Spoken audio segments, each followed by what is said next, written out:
Rahab, dice Rahab, la ramera. Una mujer que ejerció durante mucho tiempo de su vida la prostitución. Dice la Biblia que ellos se quedan allí para no levantar sospecha. Era un lugar donde entraba y salía mucha gente, por lo tanto era el lugar tal vez más fácil donde esconderse.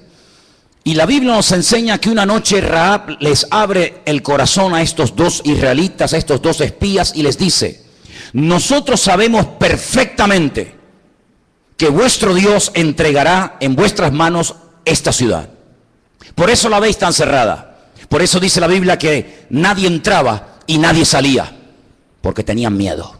Cuando algo está muy cerrado, aparentemente muy difícil de conquistar, es una evidencia de que el enemigo te tiene miedo. Es cuando el perro chiquito le ladra al grande y tú dices: pero fíjate tú, el enano este, ¿cómo se atreve a ladrarle el renacuajo este a pedazo de perro? ¿Sabes por qué lo hace? Porque tiene miedo. Porque perro ladrador, poco mordedor, Dice, esta es la razón por la que la ciudad de Jericó tiene un doble muro. Dice que ella vivía entre un muro y otro muro, ahí estaba su casa. Y dice algo tremendo esta mujer.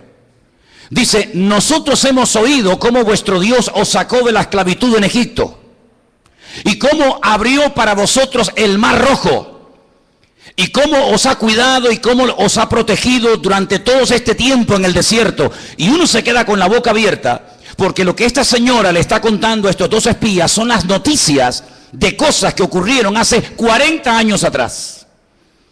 Es decir, que en ellos estaba bien claro que no importa si era el primer año, al segundo, al tercero o a cuando sea, la ciudad de Jericó tarde o temprano caería en manos de los hijos de Dios. Ellos se quedan realmente sorprendidos cuando vuelven al campamento. Le dicen: la ciudad psicológicamente está destruida. Ellos saben que nuestro Dios es más poderoso que los dioses de ellos. Así que, muchachos, tengan ánimo, cobren ánimo, porque esta va a ser la primera conquista de la tierra de Canaán. Cuando al día siguiente se levantan para ir a atacar supuestamente la ciudad de Jericó, Josué les da unas estrategias, les da unas pautas y les dice: hoy no hace falta que vayan armados, no lleven espadas, ni escudos, ni jabalinas, ni lanza, ni nada por el estilo, sino que hoy vamos a dar una vuelta alrededor del perímetro de la ciudad de Jericó. Bueno, está bien, vamos a reconocer el terreno. Vuelven al campamento, ya preparándose para el día siguiente atacar, y al día siguiente el general Josué les vuelve a decir exactamente lo mismo: muchachos, no se preocupen, no lleven ninguna arma, porque mañana vamos a dar otra vuelta alrededor de la ciudad de Jericó. Así fueron 7 días seguidos, y allí no pasaba absolutamente nada. Y yo decía en esta mañana, y quiero repetirlo aquí esta noche también, que al Señor hay momentos en los que es muy difícil entender. Hermanos, si a veces no entendemos ni el móvil que usamos, con todo respeto, a veces no entendemos ni a la mujer con la que vivimos, que cuando te dicen no, en el fondo te está diciendo que sí. Y cuando te dice: bueno, ya veremos, es que ya lo vio. Si a veces no entendemos ni a la mujer, ni entendemos a un móvil, vamos a entender muchas veces a Dios. Señor, ¿dar vueltas para qué? Porque quiero probar vuestra obediencia. Y quiero ver hasta qué punto fiáis de mí. Y quiero ver si estáis dispuestos a hacer el ridículo por mí.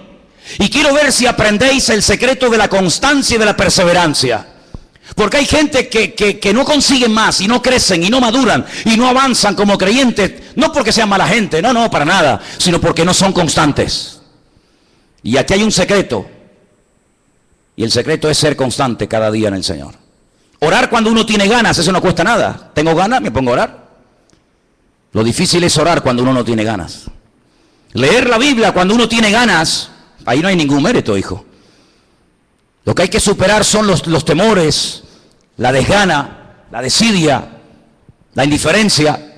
Y por eso mañana otra vez a dar vuelta, y pasado otra vez, y otro día, y otro día, y el último día, dice la Biblia, que les dice ahora, no una, ahora 7 vueltas alrededor de la ciudad. Lo que tenían que interiorizar ellos en su vida es que las murallas de Jericó no iban a caer por estrategias humanas, sino por el poder de Dios. ¿Cuántos dicen amén?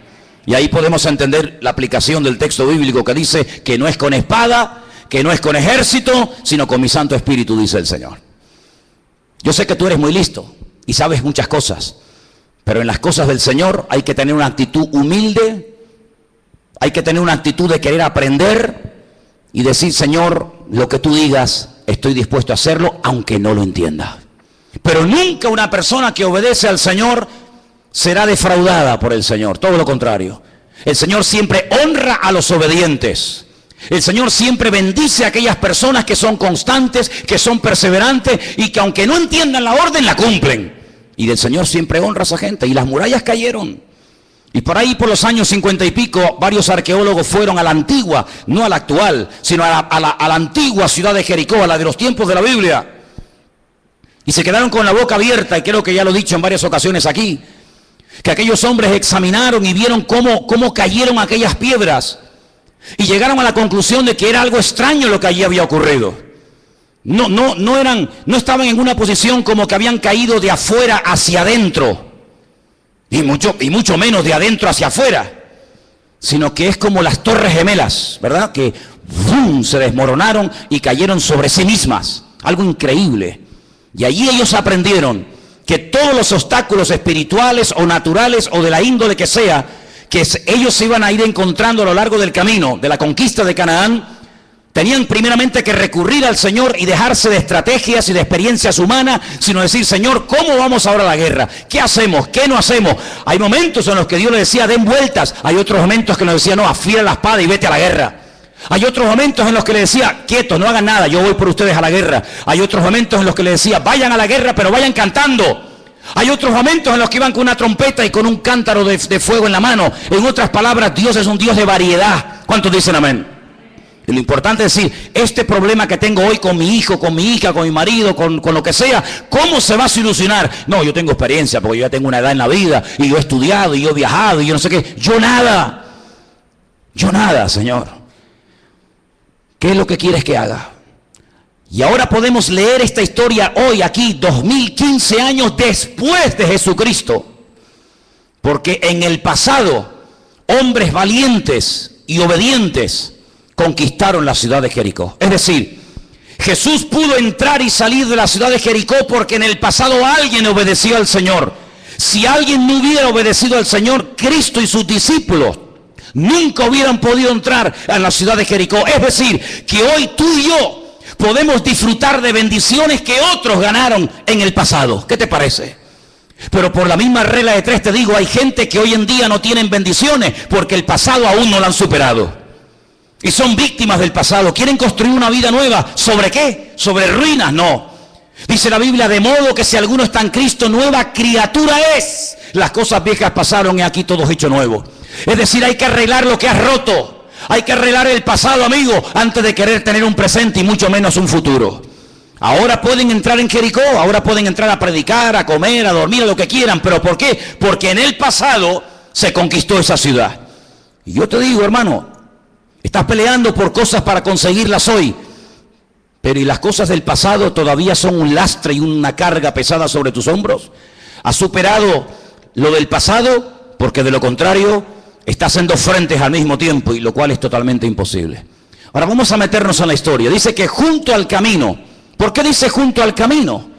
Porque en aquel camino que subía desde Jericó a Jerusalén, se ponía muchísima gente a pedirle a los peregrinos que iban varias veces al año a Jerusalén, a pedirles limosna.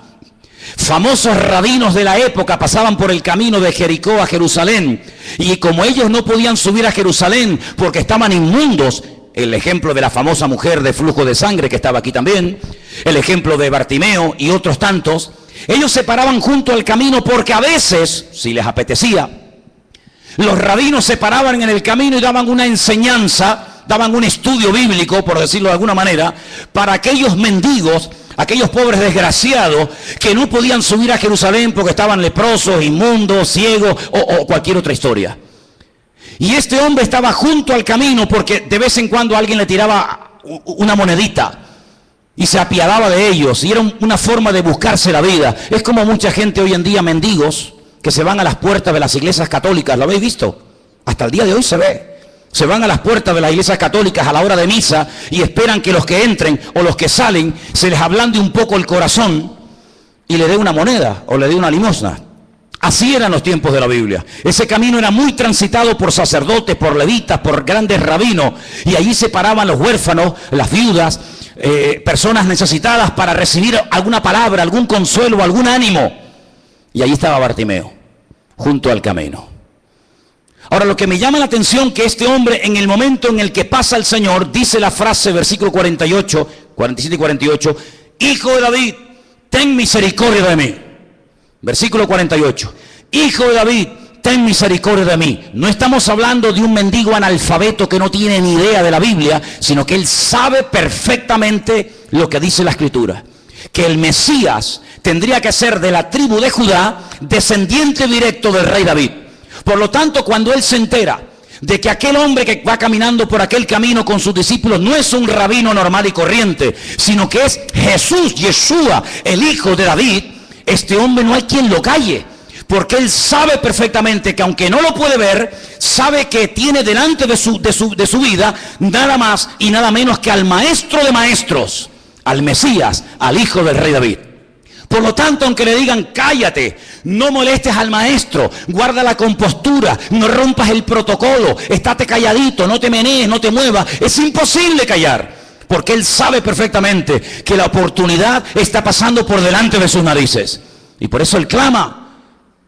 Pero ¿saben qué? Clamó a quien tenía que clamar. Porque hay mucha gente hoy en día que clama, ¿pero a quién?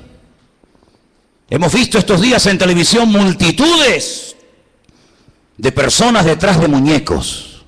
Sí, de muñecos, así son muñecos. Las niñas juegan con muñecas. Los niños antiguamente jugaban con el Hyperman y con Ken y con toda esa vaina. Y hoy en día los adultos juegan con muñequitos, que los sacan y los meten de las iglesias cuando a ellos les conviene. Muñecos que no hablan, muñecos con los cuales no tienes que comprometerte de una forma real, porque ¿cómo me voy a comprometer con un muñeco? Si las normas las pongo yo cuando quiera te saco, y yo cuando quiera te meto. Si quiero que tus días sean diciembre, lo pongo yo, no lo pones tú, lo pongo yo. Si llueve, no te saco, porque te echas a perder. Tienen boca, no hablan, tienen oídos, no ven, tienen ojos y no oyen. Por lo tanto, hermanos, sí, puedes clamar, ser tremendamente sincero, pero la sinceridad no es suficiente. Los sacerdotes de Baal en el Monte Carmelo estuvieron desde por la mañana hasta por la tarde gritando frenéticamente. Y venga a gritar, y venga a clamar, y venga a pedir. ¿Respondió Baal? Preguntó. ¿Qué hizo Baal? Nada. Era gente tremendamente sincera, pero con una sinceridad mal encausada, mal encaminada, y dirigieron su clamor a un Dios muerto, a dioses de palo y de madera que no sirven absolutamente para nada, ni te pueden hacer daño, ni te pueden perjudicar, ni te pueden bendecir, ni te pueden hacer nada, porque están muertos. Dice el Salmo 115 en la Biblia, y así son todos los que los crearon y todos los que los adoraron, igual. Pero Bartimeo no está clamando a un rabino normal y corriente. Bartimeo no está clamando a un Dios muerto, sino Bartimeo está clamando al Señor Jesucristo. Y hay una promesa que dice, bueno, voy a pedir que ustedes la digan. ¿La conocéis? Jeremías 33:3. ¿Qué dice? Fuerte. Clama a mí y yo te responderé. Y te enseñaré cosas grandes y ocultas que tú no conoces. ¿Lo decimos fuerte otra vez? Venga. Clama a mí y yo te responderé. Y te enseñaré cosas grandes y ocultas que tú no conoces. ¿Quién dice clama a mí? ¿Jeremías? No. El Señor a través de los labios de Jeremías. Por lo tanto, si tienes necesidades, si tienes problemas, me parece bien que clames, pero asegúrate bien a quién vas a clamar. Asegúrate a quién le vas a pedir ayuda. Porque sí, es importante tener fe, pero no fe en cualquier cosa, sino fe en Dios y clamar al Señor. Y el Señor dice, venid a mí, los trabajados y cargados, que yo os haré descansar. Bartimeo clamó al Señor y el Señor se paró. Esto es algo tremendo, hermanos. No somos conscientes de esto, ¿eh? Aquí hay una multitud inmensa rodeando al maestro. Están los discípulos, están los rabinos. Cuidado. Está todo el mundo expectante, está todo el mundo pendiente. ¿Qué dirá? ¿Qué no dirá? ¿Y cómo es? ¿Y cómo no es? ¿Y saben quién detuvo al Señor? ¿Un ejército romano? No, un hombre. Un hombre que con toda su alma y que con todo su corazón está clamando sinceramente con un grito desgarrador desde lo más profundo de su alma y para al Señor. Y yo pregunto en esta tarde a ustedes, hermanos, cuando nosotros clamamos al Señor, ¿el Señor nos atiende? ¿O es perder el tiempo? ¿Es la oración un engañabobo? Si tú oras y ahí te relajas y te desahogas un poco y ya verás cómo después te va mejor, pero al fin y al cabo todo va a seguir igual. ¡No! Cuando nosotros oramos y clamamos de verdad con fe en el nombre de Cristo al Señor, el Señor obra. ¿Cuántos dicen amén? ¿Hay aquí alguien que pueda dar testimonio levantando su mano y decir, es verdad, yo un día clamé al Señor y el Señor me respondió en oración? ¿Hay alguien? Gloria a Dios, claro que sí, mi hermano. Y mentiríamos si dijéramos lo contrario. Pero cosas imposibles, cosas que no había forma humana de conseguir, y cuando clamamos y creímos en el Señor y además nos unimos, el Señor obró, que nos quedamos hasta con la boca abierta y diciendo, qué rápido, ¿no? Qué fácil. Claro, fácil para Él, pero para nosotros es imposible, ¿verdad? Ahora, tengo que explicarles algo para poder entender esto. Y este es el descubrimiento que a mí me bendijo y me ayudó tanto esta semana.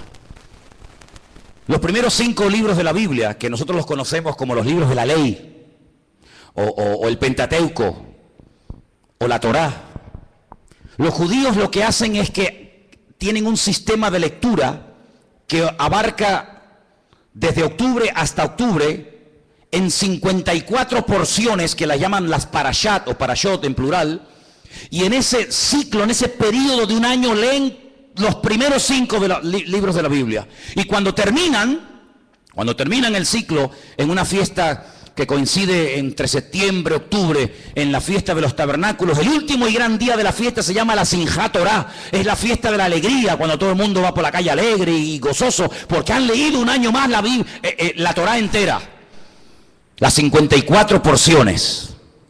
Qué interesante. Ahora, como la Biblia, digamos, original no tiene capítulos ni versículos, ¿cómo sabes ubicarte dónde está una historia y dónde está otra? Muy fácil. A cada una de las 54 porciones le ponen un nombre.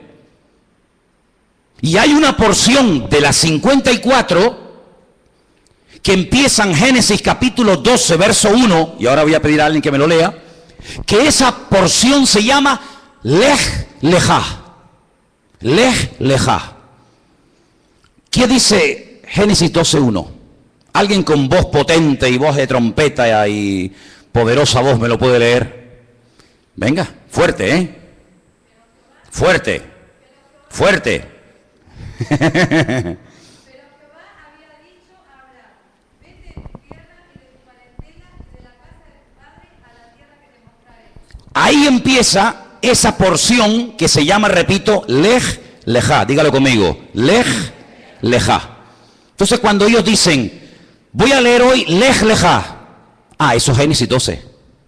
Voy a leer hoy Vaikra, eso está en tal sitio. Voy a leer hoy Shemot. Cada porción tiene un nombre, no tiene capítulos, no tiene versículos, pero tiene un nombre. Se aprenden 54 nombres, lo cual no es tan complicado. Tú sabes más de 54 nombres.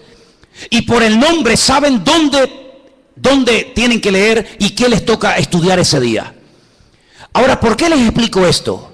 Porque no se olviden que Jesús está en su tierra tratando con gente judía, gran conocedora de la palabra, que saben perfectamente cómo se llama cada porción de la Torá en esos 54 trozos o porciones. En el versículo 52, el último que hemos leído esta noche, Jesús le dijo, vete, tu fe te ha salvado. Cuando yo leía el Nuevo Testamento, que lo conseguí este año, Nuevo Testamento y Antiguo Testamento junto en Israel, en un hotel, y me lo traje, y estaba leyendo esta historia, ¿no? La estaba leyendo en hebreo. Cuando llego al versículo 52, veo que el Señor Jesucristo le dice a Bartimeo, Lech Lejá. Y en ese momento digo, hay una porción del Antiguo Testamento que dice Lech Lejá. Me voy a buscarla a ver cuál es. Y encuentro la porción que tú, hermana, nos acabas de leer esta tarde, que es cuando el Señor le dice a un hombre llamado Abraham, en aquel momento era Abraham, no Abraham, como después lo llamó el Señor, le dice, Abraham, Yo quiero hacer de ti una gran nación. Yo quiero, fíjate, bendecirte tanto, tanto, tanto, que no vas a poder contar tu descendencia, porque así como hay arena en el desierto y estrellas en el cielo, así será tu descendencia. Abraham, yo quiero bendecirte tanto, tanto, tanto, que todas las naciones de la tierra serán benditas en tu nombre. Claro, Abraham se quedó diciendo, madre mía, esto no le ha pasado a nadie. Esto no le pasó a nadie, ni a Adán, ni a Eva, ni a nadie. Pero hay una condición. Abraham, lej lejá. ¿Qué significa lej lejá? Se ha traducido, bueno, dicho sea de paso, la expresión lej lejá no tiene traducción al español, porque significa literalmente vete para ti. Eso es lo que significa. Lej lejá, vete para ti. Nosotros no hablamos así, ¿verdad que no, hermano? Yo le digo, Pepita, vete un momentito afuera, o Luis, pero no le digo, Luis, vete para ti. Pero en hebreo esa expresión, que es muy profunda, que significa literalmente vete para ti, que se ha traducido por vete, tu fe te ha sanado. Fíjate lo que significa. Escucha. Lej lejá significa asume el desafío. Lej lejá significa libérate de todo aquello que te mantiene atado. Lej lejá significa accede a un nivel superior en cuanto a tu relación conmigo. En otras palabras, solamente te pongo una condición para que toda la tierra sea vencida, para que tu descendencia sea tremendamente numerosa y poderosa, que te vayas de tu casa, de tu parentela, que dejes a tu padre, a tu madre, tu tierra, tu religión, tu cultura, tus tradiciones, tus recuerdos, tu pasado, que lo dejes todo, que cortes las amarras y te mandes a mudar a una tierra que yo te mostraré en su debido momento. Claro, esto es muy fácil leerlo, ¿no? Sí, bueno, qué bien, vale. Papá, mañana te comunico que me voy.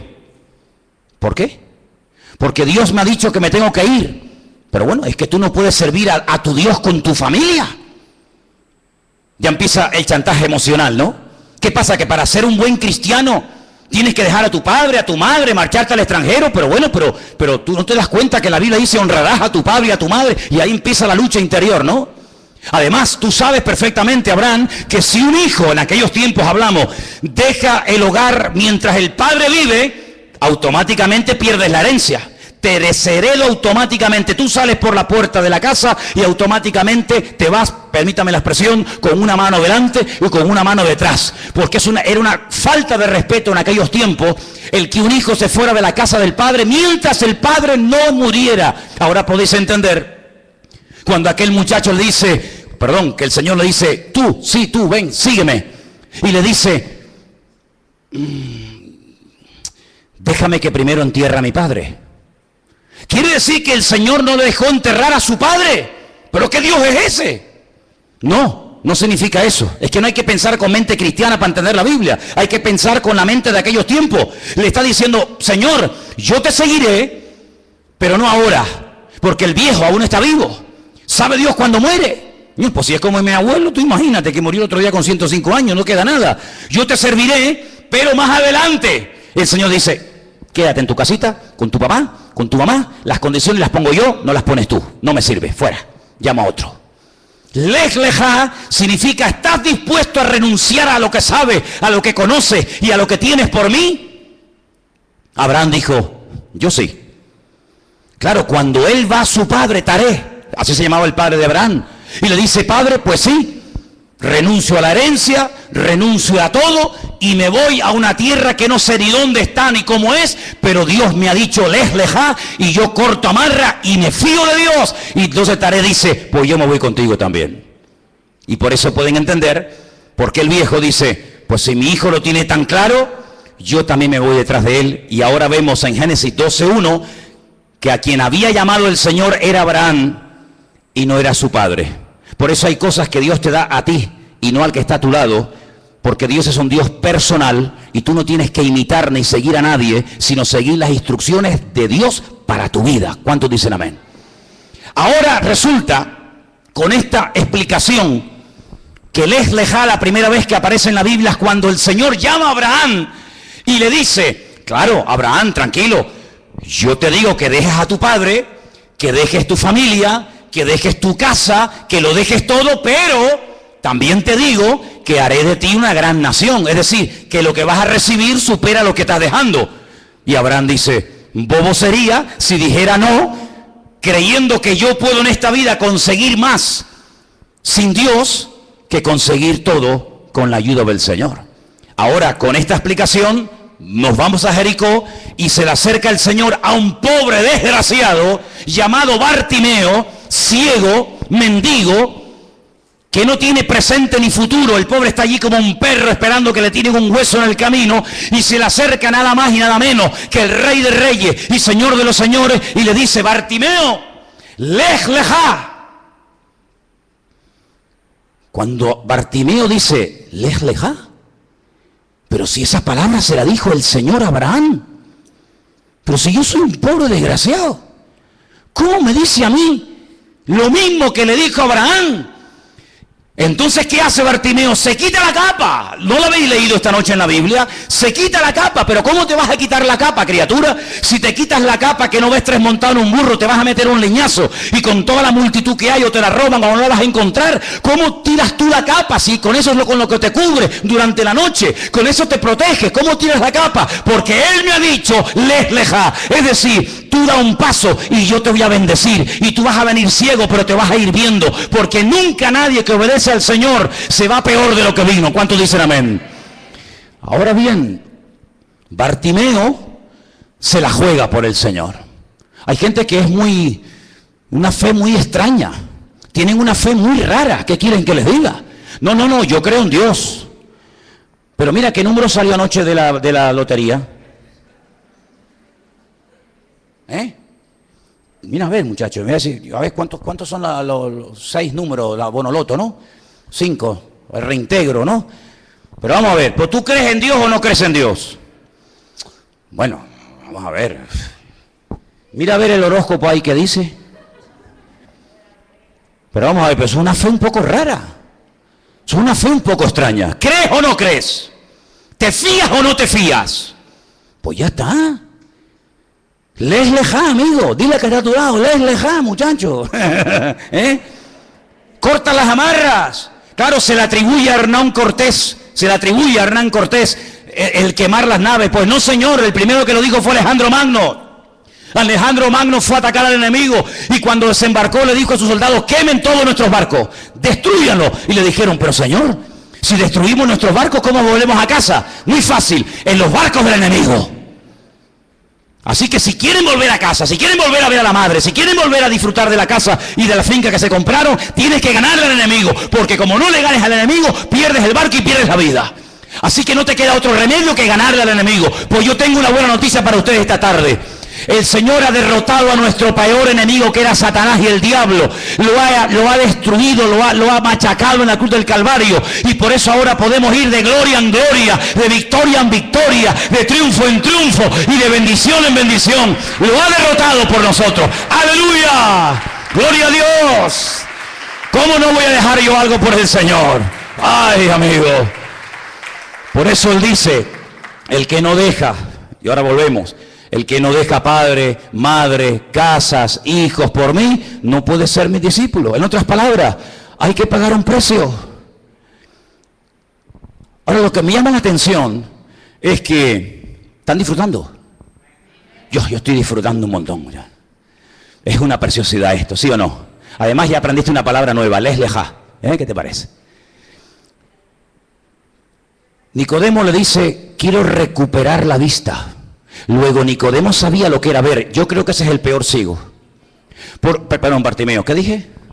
Bueno, si quieren les predico después de Nicodemo, está en Juan capítulo 3. Ese es otro, también muy bueno, muy interesante. No tienen tiempo, ¿no? Bueno, sigamos con Bartimeo. Bartimeo había visto. Él no dice, yo quiero ver, sino dice, quiero recobrar, quiero recuperar la vista. Es como los argentinos, ¿no? No dicen re, todo es re, estaba recontra bueno, estaba recontra no sé qué. Es como la ronda, ¿saben jugar la ronda? Majo, remajo, contramajo, Quiero recuperar la vista. Un día la tuve y la perdí. ¿Qué tuviste tú un día y has perdido? ¿Qué te robó a ti el enemigo? La alegría, la paz. ¿Qué te robó a ti el diablo? ¿Qué te robó a ti la vida? ¿Qué te robó? Que era tuyo. Tú sabías que era tuyo. Él dice, quiero recuperar la vista, quiero volver a ver. Yo sé lo que es un árbol, sé lo que es un pájaro, sé lo que es la cara de un niño, sé lo que es una puesta de sol, sé lo que es un atardecer, pero ya no lo puedo disfrutar porque perdí la vista, pero quiero recuperarla. No es como el de Juan capítulo 9, que dice que no tenía, que las cuencas estaban vacías y no había visto nunca. No, este sí, este había visto, pero no sé por qué, perdió la vista, perdió la visión. Y la Biblia dice que el pueblo sin visión perece y se desenfrena. ¿Cómo estás de visión? ¿Cómo estás de visión? Hay gente que la visión les traiciona, como el criado de Eliseo, que dice la Biblia que cuando vio tanta gente rodeando la casa se asustó y le dice, nos van a matar. Y Eliseo oró por él y le dijo, Señor, abre la vista para que vea. Y dice que vio la gloria del Señor y vio carros de fuego y vio como el Señor los estaba protegiendo. ¿Cómo está la vista? ¿Cómo está tu vista? Wow, la vista, pues, viendo lo que está cayendo, pero es que tú no tienes que ver lo que está delante. El Señor un día le dijo a uno de sus discípulos más cercanos y más queridos, le dijo, apártate de mí, Satanás, porque no pones la vista en las cosas de arriba, sino en las cosas de la tierra. Y el que pone la vista en la crisis, en el paro, en Podemos, en el que sale, en el que entra, en el que se llevó la pasta, en el que no se llevó la pasta, está destruido, está hecho polvo. Pero el que pone su mirada y su confianza en el Señor tendrá nueva fuerza y volará como las águilas por encima de las circunstancias. Hay otro pasaje en el Antiguo Testamento donde el Señor le dice a Abraham, Abraham, ¿tienes un momentito? Sí, Señor. Dice, sal de la tienda un momentito. Ven que te quiero enseñar algo. Y le dice, mira y cuenta las estrellas del cielo. Claro, y tú imagínate, una noche estrellada en el desierto, eso tiene que ser algo alucinante, ¿no? Si a veces nos hemos ido al sur y hemos visto las estrellas por la noche, es una maravilla, imagínate en aquel tiempo, ¿no? Pero ¿saben lo que le dice el Señor? No le dice, mira las estrellas, sino dice, mira de arriba para abajo.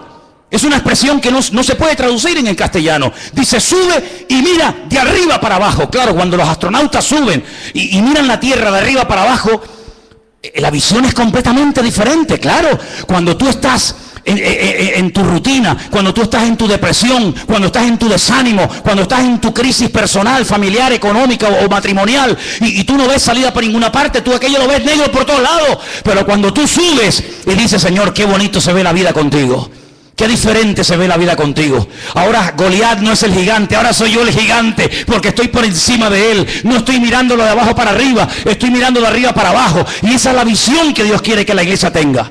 Una visión de optimismo, una visión de fe, una visión de confianza. Mi Dios es más poderoso que el gigante. Mi Dios es más grande que Jericó. Mi Dios es más grande que el enemigo. ¿Por qué? Porque mi Dios es el altísimo Dios soberano. ¿Cuántos dicen amén? ¿Cuál es uno de los nombres de Dios? El Shaddai. Se traduce en castellano por el Altísimo. Realmente es el todo suficiente. El que no necesita de nada ni de nadie. Y ese Dios que le dijo, y yo te voy a hacer una pregunta ahora, piensa bien lo que me vas a responder, porque la pregunta tiene tela marinera, y depende de lo que tú respondas, saldrás de aquí de una manera o saldrás de otra. Ahora viene la pregunta del millón. Jesucristo le dijo a Bartimeo, ven, lej lejá. Nunca nadie había oído esa expresión más que Abraham.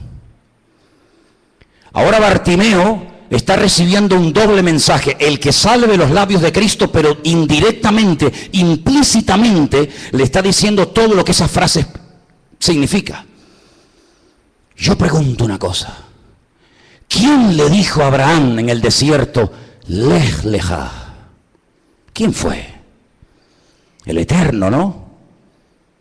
Yahvé, el Señor, ¿sí o no? ¿Cómo le dijo esa palabra el Señor Jesucristo exactamente igual a Bartimeo?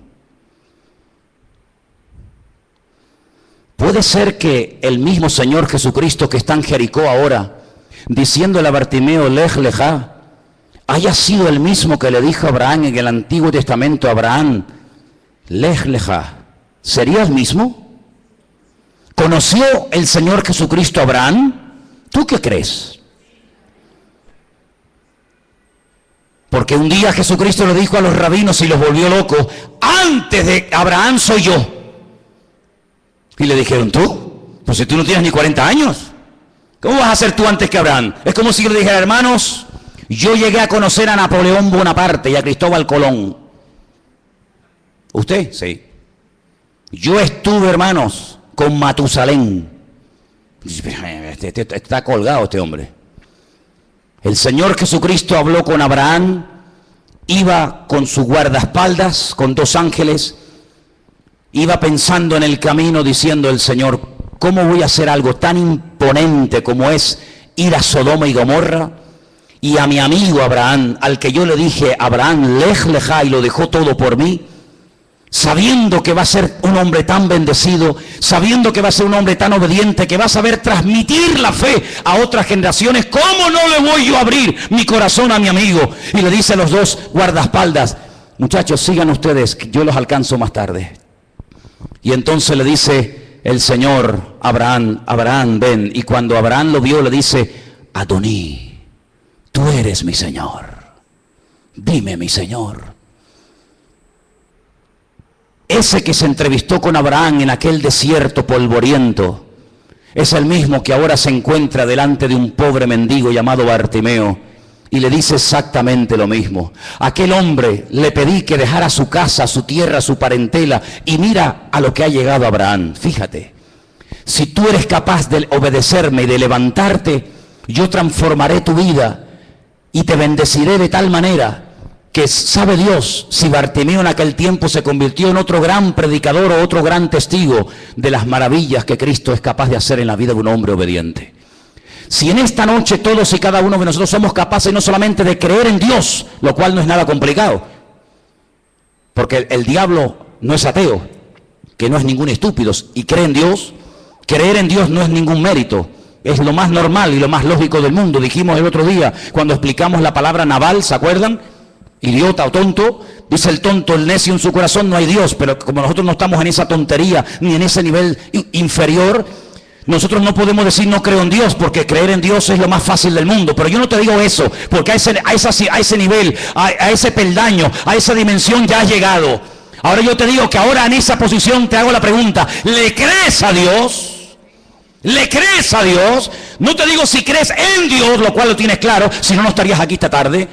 ¿Le crees a Dios cuando Él te dice esto, esto y aquello? ¿Te fías de Dios, en otras palabras? Eso es a donde el Señor quiso llevar a Abraham. Si te quedas aquí, no te voy a poder bendecir. Si te quedas con papá, con mamá, con las vacas, con las ovejas, vas a ser uno del montón como tantos otros. Pero si eres capaz de elevarte, si eres capaz de cortar las amarras, fíjate lo que yo tengo para tu vida. A ti te digo lo mismo, Bartimeo. ¿Tú qué eres? Si Cristo no hubiera pasado aquel día por aquel camino, nadie sabría nada de Bartimeo. ¿Quién era Bartimeo? Ni siquiera la Biblia lo mencionaría. Pero lo que le da importancia a la vida de Bartimeo no es que era ciego, no es que era mendigo, no es que se levantó, no es que clamó. Lo que le da valor y credibilidad a Bartimeo es que un día se encontró con el Rey de Reyes y el Señor de los Señores. Eso es lo que le da valor a la vida de Bartimeo. El valor de mi vida no es que soy pastor y predicador y tengo una iglesia y voy por aquí. Eso no tiene ninguna importancia. Lo que le da valor a mi vida es que el Rey de Reyes y el Señor de Señores está dentro de mi corazón y ha prometido estar conmigo todos los días hasta el fin del mundo. Ese es el valor más grande que como ser humano podemos tener en esta vida. Así que tú dirás, ¿qué hago? ¿Sigo o te transformo la vida? Y le dice, no. Transfórmame la vida. Y el Señor concluye con algo tremendo y le dice, tu fe te ha salvado. ¿Cuántos mendigos habría ese día en el camino? ¿Cuántos ciegos? ¿Cuántos mudos, paralíticos, leprosos? Así. Era un camino muy transitado, te dije al principio. ¿Cuántos fueron transformados? Con los dedos de una mano y te sobran dedos. ¿Te das cuenta que siempre hay una minoría dentro de una gran masa de gente que son los espectadores, pero no pasan de ser espectadores a protagonistas? En esta tarde el Señor a cada uno de nosotros nos quiere ayudar, no a mejorar, sino a cambiar. El hombre por sí mismo puede mejorarse, pero cambiar solamente nos puede cambiar el poder de Dios. Cierra tus ojos ahí donde estás. Y yo te pregunto a ti esta tarde, ¿estás dispuesto? ¿Estás dispuesto? Como le dijo el Señor a Abraham y a Bartimeo, lej lejá. ¿Estás dispuesto a asumir el desafío? ¿A liberarte de todo aquello que te mantiene atado? ¿A elevarte a un nivel superior? ¿A crecer y a madurar en la fe? ¿Estás dispuesto?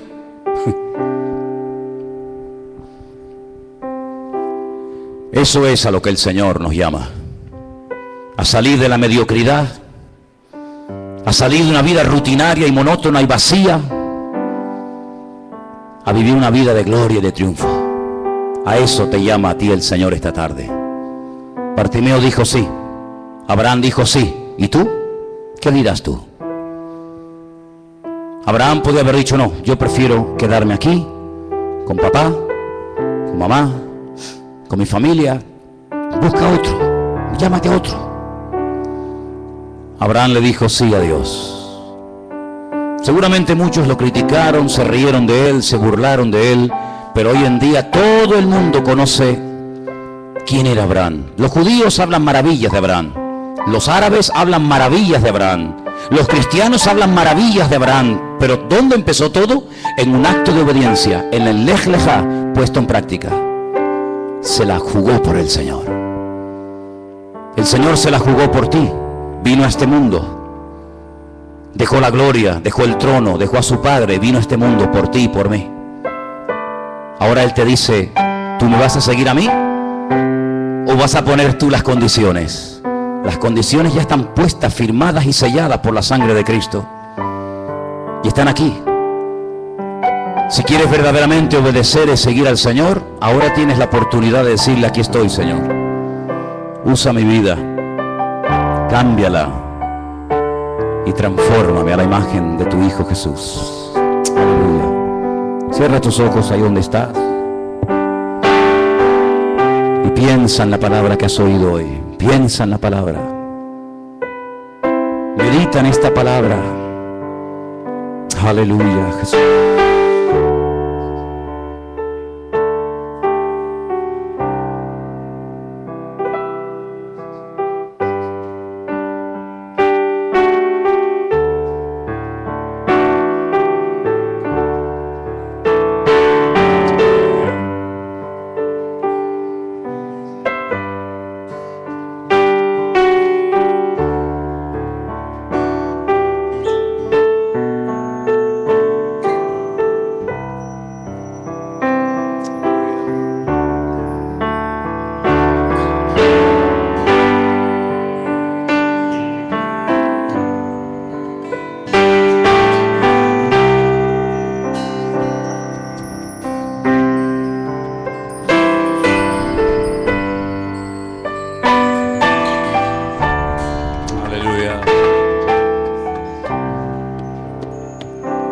Estar orando en esta tarde.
Oración a través del canto, Señor Jesús. Aleluya, Señor Jesús. Aleluya, Jesús. Te glorificamos a ti, Señor. Y la alaba a Dios.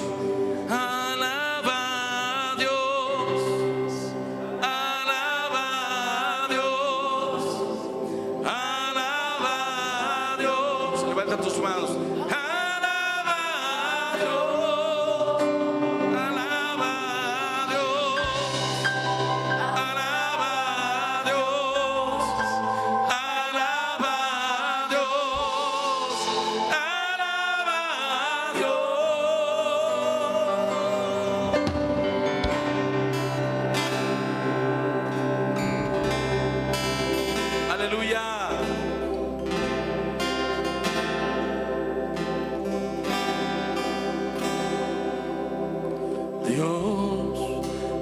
rechaza oración. Oración es alimento.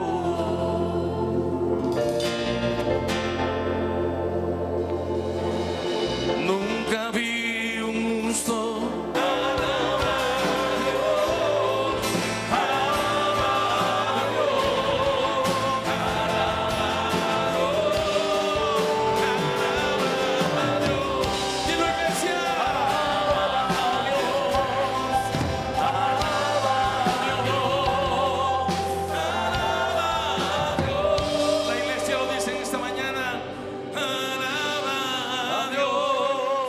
Tu voz. Alaba a Dios, alaba a Dios, alaba a Dios, alaba a Dios, alaba a Dios, alaba a Dios,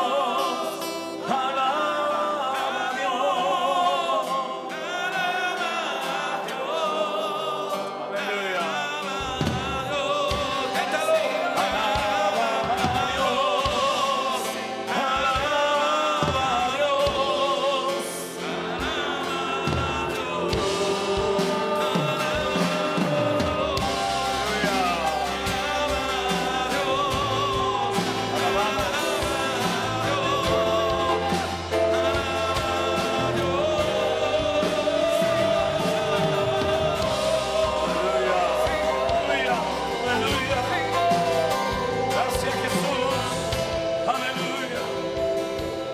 Aleluya. Gracias, Señor Jesús. Amén. Amén. Fuerte ese aplauso a nuestro Dios. En esta mañana alabamos a Dios, el cual es digno de alabanza y de toda honra y gloria. ¿Dan un poquito de agua? Gracias, Señor Jesús. Salude a su hermano antes de tomar asiento. Dígale, Dios le bendiga. Bienvenido. Gracias. Tengo la garganta. ¿Te la dejo ahí abajo? ¿Te la dejo ahí abajo? Sí, déjala por ahí. Gracias, Señor Jesús. Aleluya. Pueden tomar asiento, mis hermanos queridos, por favor. Perfecto. Tomen asiento. En este momento nosotros estamos retransmitiendo en directo por nuestro canal de YouTube este culto, esta reunión. Nuestro canal, como bien saben ustedes, se llama Centro Evangélico Vida Nueva.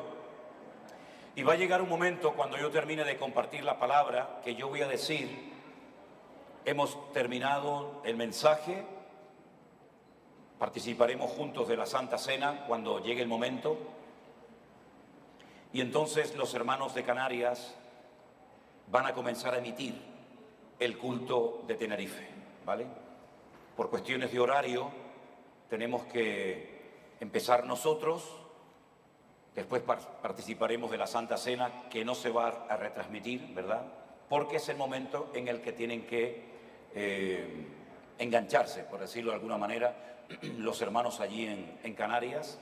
Así es que los que están siguiendo el culto en YouTube, hoy será un culto un poco más largo de lo habitual, aunque después cuando se edite habrá una parte de lo que fue el culto de Guatemala, otra parte de lo que va a ser el culto de Tenerife, y hoy podrán escuchar los hermanos en YouTube dos predicaciones, dos mensajes, este aquí y después el que nuestro hermano Anderson estará compartiendo en Tenerife.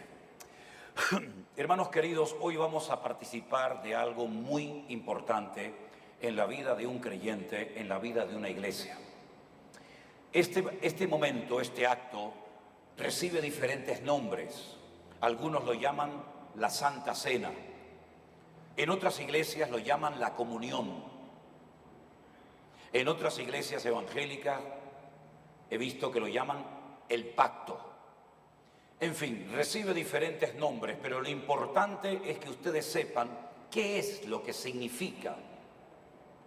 ¿Qué es lo que estamos tratando de celebrar o de recordar en esta mañana? Antes de entrar en materia, yo quisiera leerles unos versículos de la carta de Pablo a los Corintios, concretamente en el capítulo 1, A partir del versículo 4 en adelante, la palabra del Señor dice así: doy gracias a mi Dios siempre por vosotros, por la gracia de Dios que os fue dada en Cristo Jesús, porque en todas las cosas fuisteis enriquecidos en Él, en toda palabra y en toda ciencia o conocimiento. Así como el testimonio acerca de Cristo ha sido confirmado en vosotros, de tal manera, escuchen esto, que nada os falta en ningún don, esperando la manifestación de nuestro Señor Jesucristo, el cual también os confirmará hasta el fin, para que seáis irreprensibles en el día de nuestro Señor Jesucristo. Fiel es Dios, por el cual fuisteis llamados a la comunión con su Hijo Jesucristo, nuestro Señor. Amén, hermanos. La iglesia de Corinto es una iglesia muy particular. Es una iglesia donde Pablo estuvo un año como mínimo trabajando como el pastor principal, como el padre fundador de esta congregación. Corinto era una ciudad muy corrupta, era una ciudad cosmopolita, y allí se encontraban todo tipo de templos para que los mercaderes, los negociantes, los comerciantes se sintieran cómodos y pudieran cada uno de ellos asistir a su respectivo templo o culto. Incluso había un culto que consistía en adorar a ese Dios, a esa divinidad, por medio de la prostitución o de la promiscuidad sexual. Ese templo estaba a las afueras de la ciudad de Corinto, en una montaña, en una altura, y había 1000 mujeres que se habían consagrado para practicar sexo libre con los adoradores de ese culto o de ese templo. Esas prostitutas sagradas, entre comillas, todas las tardes descendían de la montaña para captar hombres, y a través de sus encantos, a través de la promiscuidad sexual, involucrarlos en ese culto terrible. Y había una característica principal en esas mujeres, no solamente por su atuendo, por la forma como vestían, sino que esas prostitutas no tenían pelo, se habían cortado, se habían rapado completamente el pelo. De tal manera que cuando por las calles de Corinto se veían mujeres vestidas no muy decorosas, que digamos, y además con el pelo rapado, eso significaba que esa señora, esa mujer, era una prostituta sagrada que prestaba sus servicios en ese templo. Cuando Pablo se establece en la ciudad de Corinto durante un año como mínimo, y funda la iglesia, con la ayuda de Priscila y de Aquila y de otros más, muchas de esas mujeres se convertían al Señor y llegaban a casarse y llegaban a formar una familia. Pero sabemos que el pelo no crece en 3 días. El pelo tarda a veces meses en llegar a un cierto nivel.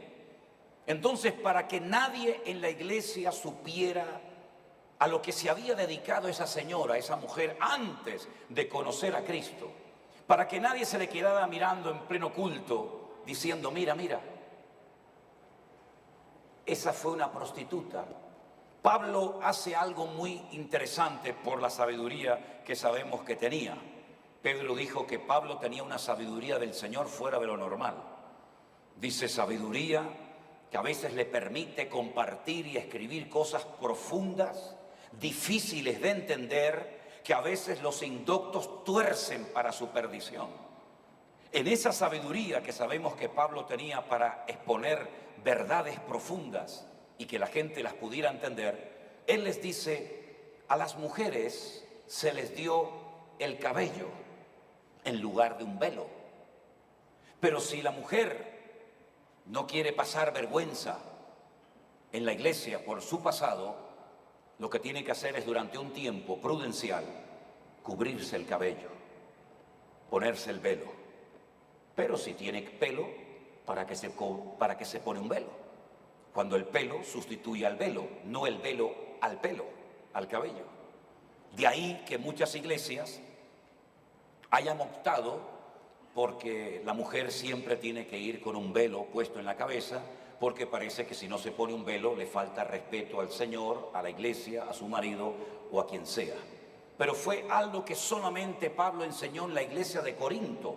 No era una norma ni una doctrina para los colosenses, romanos, efesios, filipenses, sino era algo muy puntual que estaba ocurriendo en la iglesia de Corinto por el trasfondo que les acabo de comentar, y entonces de esa manera se solventaba el problema, por lo menos por un tiempo. Es curioso notar que muchas mujeres en Israel, hoy en día, mujeres de judíos ortodoxos, lo que hacen es al revés. Se cortan el cabello y son totalmente calvas. Y se ponen un velo para que la gente no vea que se han cortado el cabello. Y lo que hacen es cuando van a tener relación con su marido, se van a una tienda, compran una peluca y se la ponen. Y uno dice, pero si tenía un pelo precioso, ¿para qué se lo rapa y después se compra una peluca? Bueno, es que la religión tiene esas cosas raras. No se olviden ustedes que la palabra religión es un término que viene del latín, cuya conjugación es religa, reluga, relegare, y significa atarse o volverse a atar. La religión embrutece a la persona, la religión esclaviza al observante de dicha religión, y creyendo que honras a Dios, a veces haces todo lo contrario. A veces lo que hace deshonra a Dios, pero tú en tu ignorancia crees que estás honrando al Señor.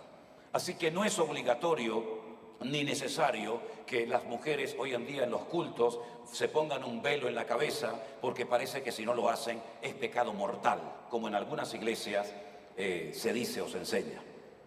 Ahora, lo que me llama la atención, aparte de esta pequeña anécdota que les he contado, es que la iglesia de Corinto era una iglesia que podía, si me permiten, presumir de saber moverse, o por lo menos dejarse usar en el mundo de los dones del Espíritu Santo. Nosotros creemos, como ministerio, que todos los dones del Espíritu Santo mencionados en la Biblia están en vigor. Amén, hermanos.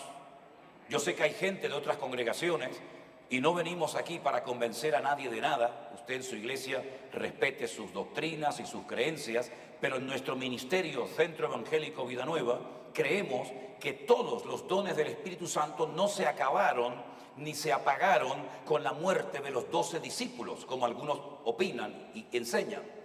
Hay dos listas, solamente dos listas en el Nuevo Testamento donde aparecen los dones del Espíritu Santo. Para los que quieren saber dónde aparecen esas listas, una está en Romanos capítulo 12. Lea Romanos capítulo 12 y ahí se mencionan unos dones del Espíritu Santo. Y en Primera de Corintios capítulo 12 se mencionan otros dones del Espíritu Santo. Todos son importantes, todos son necesarios, son las herramientas que el Señor ha provisto a la iglesia para que sepa cómo actuar en cada momento. Y ahí se menciona el don del servicio, el don, ¿verdad?, de sanidad, el don de discernir los espíritus, el don de misericordia, el don de la liberalidad o de la generosidad, etcétera, etcétera. ¿Por qué digo esto? Porque hay personas que llaman a algo como si fuera un don, pero realmente en el fondo no lo es. Tocar bien la guitarra o jugar bien a la pelota no es un don, aunque algunos consideren que es un don del Espíritu. No, es una habilidad, puede ser un talento, y no confundamos talentos, dones, ministerios, porque son cosas completamente diferentes la una de la otra. Los dones, repito, están en Primera de Corintios 12 y en Romanos 12, y los ministerios están en Efesios capítulo 5, o 4, perdón, donde usted puede encontrar los distintos ministerios que lógicamente van acompañados por los respectivos dones o talentos para el desenvolvimiento de la obra de Dios. La iglesia de Corinto no tenía problemas a la hora de moverse y de dejarse usar en los dones del Espíritu Santo. Si habéis prestado atención a la lectura, Pablo dice, nada os falta en ningún don. Ellos no eran ignorantes acerca de los dones del Espíritu Santo. Hay creyentes hoy en día que no saben cuáles son sus dones, pero los corintios no tenían ese problema. Hay creyentes que llevan 15, 20, 30 y toda la vida en iglesias y todavía se preguntan, ¿y cuál es mi don? Yo no sé cuál es el don. Bueno, es una lástima que todavía no lo sepa después de tanto tiempo, ¿verdad? porque es su obligación descubrir y saber cuál es su don y ejercitarlo y ponerlo al servicio de la obra, porque para eso se le dio, porque el don no es para autofinanciarse, el don no es para elevar su estima, el don es para servir a los demás, ¿verdad? Pero sin embargo, una iglesia que se movía tan bien en los dones, o aparentemente bien, resulta que si pasamos unas cuantas, capítulo 3, Pablo le dice en el verso 1, hermanos, no pude hablaros como a espirituales. Pero ¿cómo que no pudo hablarles como a espirituales si ellos se movían como pez en el agua en el mundo de los dones del Espíritu Santo? Es que no tiene nada que ver el tener dones espirituales con tener madurez en las cosas del Señor. Hay personas que tienen dones y el don es genuino, pero el carácter de esa persona es un desastre. Y entonces entraríamos en otro terreno que es el de Gálatas 5, 22, 23, donde dice, mas el fruto del Espíritu es. Y ahí hay 9 características de un cristiano maduro. Ahí hay 9 manifestaciones diferentes del Espíritu Santo que mora en nosotros. Y las características son amor, gozo, paz, paciencia, benignidad, fe, mansedumbre, templanza, ¿verdad? Entonces, ¿cómo es posible que una persona tenga dones y luego, sin embargo, después sea una persona orgullosa, arrogante, criticona, malhumorada? El don es genuino, pero la persona no ha crecido, no ha madurado como se esperaba de él o de ella, y entonces a veces causa mal testimonio ver a una persona que supuestamente Dios lo está usando, pero luego después con su carácter tira por tierra todo lo que ha hecho. Nosotros tenemos un pequeño curso que se lo damos a los obreros, un curso de capacitación que yo lo llamo las 3 Cs: carácter, compromiso y capacidad. Carácter, compromiso y capacidad. Una persona puede tener un buen carácter, pero a lo mejor no es una persona con capacidades y tiene que ser ayudado para descubrir cuáles son sus dones o talentos, porque solamente con el carácter no se puede estar en primera línea en la obra del Señor. No se puede estar en primera línea simplemente siendo una persona comprometida. Hay gente que es comprometida, pero luego después su carácter deja mucho que desear. Es decir, la combinación correcta es un carácter tratado y moldeado por Cristo, una persona comprometida que haya sido previamente probada antes de poder ser puesto en primera línea. Hasta a los diáconos hay que probarlos. Y si quieren, yo después les digo cómo se prueba una persona para ver si merece la pena apoyarlo o no.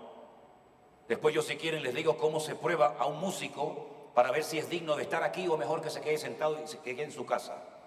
Yo después les digo cómo se prueba a un obrero para ver si es digno de subirse aquí arriba, decirle a los demás lo que a lo mejor no está practicando y viviendo en su casa. La Biblia dice que a los diáconos hay que probarlos primero y a los pastores hay que probarlos primero. Y todo lo que hacemos en la vida tiene que ser primeramente probado, y sobre todo en el carácter. Llévale la contraria o dile a uno, no. ¿Cómo? No. Y ahí va a salir su verdadero yo. Aunque yo también digo que la mejor manera de probar a un hombre es dándole dinero y poder.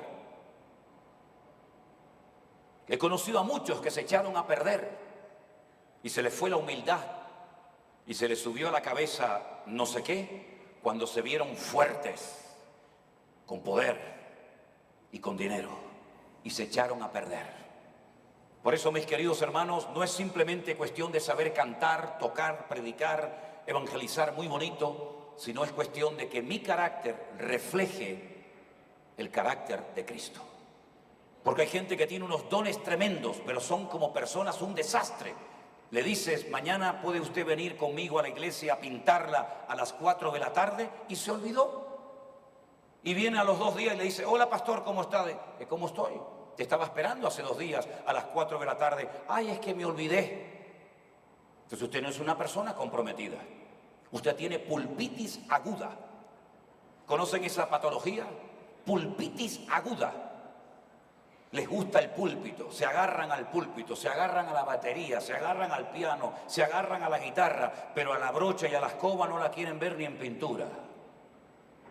Y el tiempo que una persona pasa en un púlpito es mínimo en comparación con el tiempo que uno pasa fuera de un púlpito. Hay más cosas para hacer fuera de una plataforma que encima de una plataforma. ¿Cuánto tiempo podemos estar en una iglesia, en un culto? 2 horas, 3 horas, 5 horas, y el resto del día, el resto de la semana, el resto del tiempo, ¿qué hago con mi vida? Eso fue el problema de los hermanos de Corinto. Les gustaba hablar en lengua, les gustaba profetizar, les gustaba moverse en el mundo de los dones del Espíritu Santo. Pero Pablo dice, en el fondo, sinceramente, ustedes no son gente espiritual. Por eso dice Pablo, yo no les puedo hablar como a espirituales, sino como a carnales, como a niños en Cristo. Y uno se lleva las manos a la cabeza y dice, pero ¿cómo es posible que este hermano, esta hermana que recién acaba de estar aquí moviéndose en uno de los dones preciosos del Espíritu Santo, Pablo le diga ahora, hermana, usted es una carnal, hermano, usted es un niño? ¿En qué se basaba? ¿Cómo podía Pablo ser tan fuerte en sus argumentos? Bueno, aquí lo dice, yo a ustedes les di a beber leche, no vianda, no alimento sólido, porque aún no sois capaces, ni sois capaces todavía, pero de momento no ha dicho en qué se basa, ahora lo dice, sois carnales, pues habiendo entre vosotros celos, contiendas y disensiones, pregunta el apóstol, ¿no sois carnales y andáis como hombres? Si tú tienes problemas con los celos, tú eres un carnal, querido. Puede ser que des una imagen de espiritual, pero si a ti te da celos que el pastor pase más tiempo con este que contigo, tú tienes un problema terrible. Puede ser que seas un buen predicador, puede ser que seas un buen maestro de escuela dominical, puede ser que seas un buen músico, puede ser que seas un buen evangelista, pero si tú tienes problemas con los celos, bueno, estar al lado de un hombre o de una mujer celosa es un infierno. Yo no sé si hay aquí, bueno, aquí en Guatemala no creo que haya este problema, ¿no? Pero vivir al lado de una mujer celosa es una tortura. ¿Por qué la miraste? ¿A quién? ¿A ella? ¿Yo? Yo no la miré. ¿Cómo que no? Yo te vi que la miraba. ¿Y qué te dijo? ¿Y qué no te dijo? Es horrible, porque los celos te hacen ver cosas que no existen. ¿Cuál fue el problema de Saúl? Aparte de la desobediencia, que era un celoso enfermizo. Un hombre que veía fantasmas donde no los había. El hombre que más lo amaba, el hombre que más lo apoyaba, la persona que más lo quería y respetaba era David. Y la tomó con David y toda su vida, toda su energía, todo su tiempo, toda su economía la invirtió en movilizar a todo el ejército para perseguir a un hombre. ¿Por qué? Por celos. ¿Y cuándo empezaron esos celos? Porque los celos son, como yo digo, como esas serpientes que están bajo tierra, que mientras te portas bien no salen, pero cuando hablas mal salen bajo tierra. ¿Se dieron cuenta de eso? Miles de serpientes venenosas estaban en el desierto. Cuando el pueblo estaba conectado, alineado con Dios, no había ningún peligro. Dormían en la arena, caminaban por la arena, los niños jugaban unos con otros en la arena y no había problema. En el momento en el que empieza el chismorreo, la crítica, la murmuración, esas serpientes ardientes, dice la Reina Valera, venenosas, comenzaron a salir y a picar y a envenenar a la gente. Pero es que ¿de dónde venían esas serpientes? ¿Del cielo? No, estaban allí. Pero nuestra boca impide que el enemigo tome lugar. Por eso dice Pablo, no le deis lugar al diablo, porque como le deis lugar lo va a tomar. ¿Qué es lo que está deseando? Bueno, vinieron de la guerra, vinieron del combate y resulta que las muchachas, claro, dijeron David o Saúl hirió a 1000 y David a 10.000. Bueno, al fin y al cabo una pregunta, si tú quieres que te alaben y que te honren a ti, te hubieras puesto tú tu espada, tu yelmo, tu coraza y en vez de estar como una gallina con las cabezas escondidas bajo tierra, te hubieras ido a pelear contra el gigante Goliat y todo el mundo te hubiera alabado y todo el mundo te hubiera aplaudido. Pero tú ni comes ni dejas comer. Ni fuiste capaz de ir a pelear contra Goliat y encima al que va a pelear contra Goliat te cae mal que las chicas digan David hirió a 10.000 y Saúl a 1.000. Ese día le abrió la puerta a esos celos, a esa envidia y destrozó su vida. Destrozó su vida, destrozó su reino, destrozó su comunión con Dios, destrozó su país, destruyó todo, hermanos. Porque los celos son como una carcoma. Como decía Miguel de Cervantes en El Quijote, los celos son carcoma a los huesos. Y ese es el problema que había en Corinto. Uno de los problemas, que eran celosos, eran envidiosos, habían hecho grupitos dentro de la iglesia, decían, yo soy de Pablo. ¿Quién predica mañana? Pablo, vamos al culto. ¿Quién predica hoy? Pedro. A mí Pedro no me gusta mucho. Voy el otro día. No, yo soy de Pedro, yo soy de Pablo, yo soy de Apolos. Y dice Pablo, carnales, estáis actuando, hablando y comportándose como auténticos carnales. No puede haber esos grupitos dentro de la congregación, porque una iglesia dividida internamente no tiene poder espiritual para contrarrestar las fuerzas del infierno. La iglesia no puede hipotecar su unidad, su poder, su autoridad, dividiéndose internamente. Uno de los mayores pecados de la iglesia a lo largo de la historia, ¿saben cuál fue? La falta de unidad entre el cuerpo de Cristo. Cuando el Señor dice que tenemos que ser como el cuerpo humano, bien unido, cada miembro en su lugar, sabiendo cuál es su función y cuál no es su función, ¿verdad? Pablo dice, sois carnales, ¿quién es Apolos? ¿Quién es Pablo? Servidores por medio de los cuales habéis creído, y eso según lo que a cada uno concedió el Señor. Pablo dice, yo planté, Apolos regó, pero el crecimiento, ¿quién lo ha dado? Dios es el que ha dado el crecimiento. ¿Amén, hermanos? ¿Usted es carnal o es espiritual? No se puede ser dos cosas al mismo tiempo. O usted es mujer o es hombre. O usted es blanco o es negro. O es alto o es bajo. O es espiritual o es carnal. Pero ambas cosas. ¿Saben que en la Biblia las mezclas están prohibidas? Todas las mezclas están prohibidas. Lo llevan aquí metido en la cabeza. Desde niños le meten en la cabeza, no se puede usted poner una chaqueta de lana y un pantalón de algodón. Prohibido. Y usted ve a los judíos que visten o de lana, o de algodón, o de seda, pero no tiene diferentes materiales en su forma de vestir, porque no se pueden mezclar prendas de diferente material. Cuando van al campo, por ejemplo en España, es muy típico cuando se siembra maíz, entre un surco y otro se siembran papas en medio y se aprovecha el surco para papas y el espacio para sembrar maíz. Eso usted nunca lo verá en Israel. Usted no va a ver un campo donde hay papas, cebolla, tomate, todo junto. No, o siembra una cosa o siembra otra. Usted no va a ver, por ejemplo, sobre todo en los tiempos de la Biblia, a un agricultor arando con un buey y con un burro. No podían haber yugos desiguales. Los injertos, cosa tan común hoy en día en la agricultura, no se podían hacer en la Biblia. No se podían mezclar ciertos alimentos. Si usted come este alimento, después no puede comer este. Las mujeres en Israel tienen ¿cómo se llama? Una vajilla, calderos y todo eso, aparte, porque este caldero es para la carne, este caldero es para el pescado, este caldero es para no sé qué, y usted no puede usar un caldero que ha hecho carne para hacer un pescado. No, tiene que ser todo aparte. Y en la Biblia, queridos hermanos, hay cosas que no se pueden mezclar. No se puede mezclar espiritualidad con carnalidad. Tenemos que ser genuinos y tenemos que ser auténticos. Por eso el Señor dice, o estás conmigo o estás contra mí. No hay término medio. O entras o sales. O te sientas o te paras. Pero eso de que, bueno, voy un ratito a la iglesia y un ratito a la discoteca. No, mijo, así no funciona. Esto no funciona así. Bueno, voy a leer la Biblia porque mi mujer me está todo el día diciendo, lee la Biblia, lee la Biblia, lee la Biblia. Pero yo a escondidas me voy y leo el horóscopo. Capricornio, amor, fatal. Salud, te estás muriendo. Trabajo, te van a expulsar del trabajo.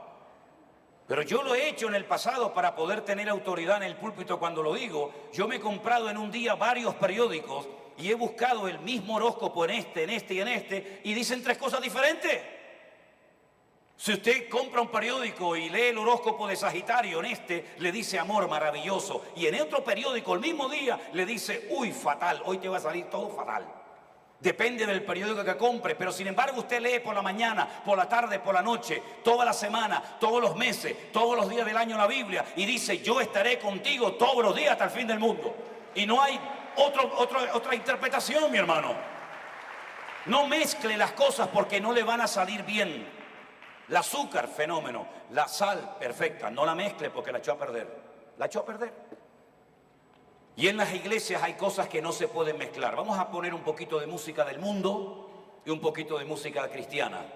Es que al final se rompe todo, se estropea todo. Y ese era el problema de la iglesia de Corinto. ¿Qué ocurre? Que dice la Biblia que un poco de levadura, y ustedes las hermanas lo saben mejor que yo, un poco de levadura, ¿qué hace? Leuda, fermenta toda la masa.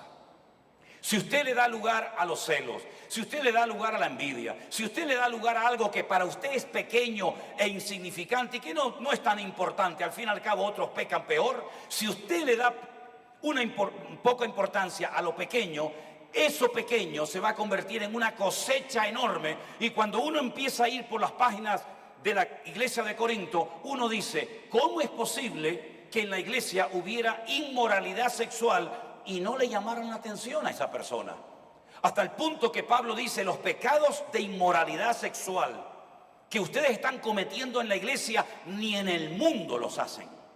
Ni en la calle cometen los pecados que ustedes están cometiendo dentro de la iglesia. Eso sí, después hablaban como locos en lengua y profetizaban y todo lo que quieras, pero luego su vida privada y pública era un desastre. ¿Por qué muchos países con tantas iglesias y con tantos cristianos siguen siendo igual y no han cambiado? ¿Cómo es posible que en un país donde haya un 40, un 50, un 60% de cristianos, donde hay una iglesia en cada esquina, el país siga siendo siempre el mismo? Pues porque los cristianos no han impactado con su vida, con su testimonio, con su ejemplo a la sociedad, sino que es un cristianismo de puertas para adentro. En el culto nos gozamos, en el culto alabamos a Dios, el otro habla en lenguas, el otro brinca, el otro salta, el otro canta, pero al salir de la puerta de la iglesia somos exactamente iguales, hablamos igual, nos comportamos igual, no hay diferencia entre la luz y las tinieblas, y por eso las iglesias crecen, pero el mundo va de mal en peor, porque la luz no ilumina donde tiene que iluminar. Por eso yo muchas veces le digo, ¿de qué sirve que usted aquí adentro salte y brinque y cante y toque y haga lo que quiera, si luego usted después en la calle y en su propia familia no está marcando una diferencia? Ese era el problema de la iglesia de Corinto. Mucho don, mucho espíritu, mucho mover de Dios, pero el testimonio era terrible.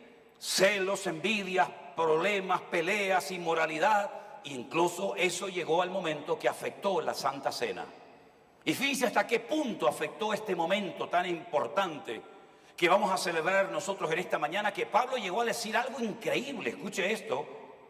Pablo dice, en la iglesia de ustedes hay tanta gente débil y tanta gente enferma, y algunos hermanos se han muerto porque ustedes han tomado indignamente el cuerpo y la sangre del Señor Jesús.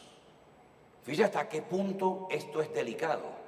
Cuando íbamos a las misas católicas, yo me acuerdo perfectamente porque fui monaguillo, obligado, pero fui monaguillo, sabíamos perfectamente que cuando comíamos la sagrada forma o la Eucaristía o la hostia, como se le llamaba también, nos decían que era el cuerpo de Cristo.